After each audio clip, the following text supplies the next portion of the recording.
Oh, wow! Ang dami ng space at ang linis na tingnan. So, ayan guys. Balikan natin yung pagsimula ng pag-assemble ng ating cabinet. So, hindi po pala siya ganon kadali mag-assemble guys.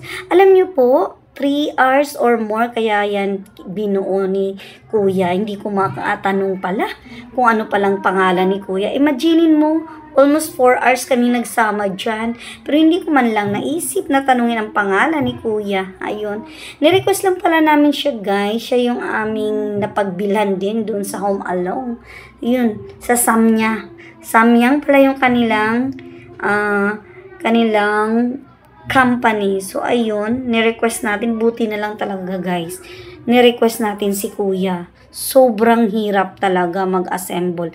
Ako nga lang ay nanood lang sa kanya ay nalilito na. Pero siya talagang sanay na. Kaya wala na siyang tinitingnan na guide or yung papel na nilalagay nila. Kundi alam niya na kung anong dapat gawin. So, ayun. Thankful tayo kay Kuya kasi kahit gabi ay binuo niya kasi nga sabi ng anak ko gusto niya na malinis kasi sobrang kalat talaga ang aming kwarto guys. Ang aming kwarto ay kwarto na bodega pa kasi dito rin namin nilalagay ang aming mga products. So ayun, so sobra-sobra na kami sa sikip. Buti na lang itong kwarto na to at hindi namin tinutulugan. Nilalagyan lang namin ng mga gamit at mga product. Doon pa rin kami natutulog sa aming kuya, sa room ng aming kuya kasi hindi pa rin nakabit dito yung aircon guys.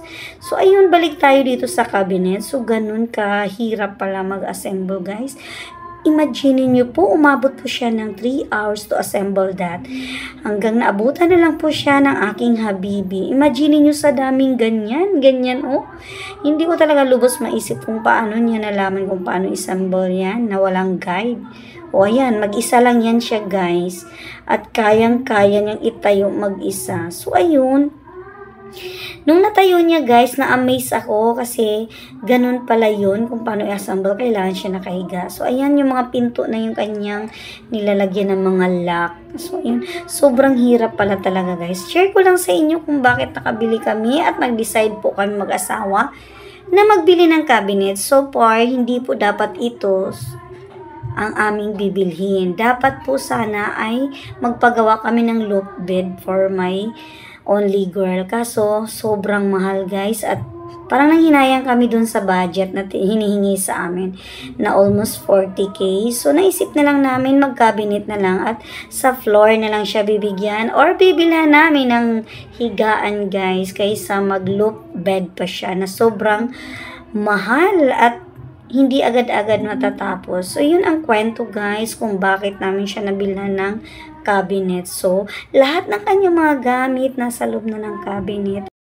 So, ito na ang finish guys. Ayan, sobrang tipid na ng spasyo at sobrang laki na ng aming malagyan ng pran. Thank you for watching!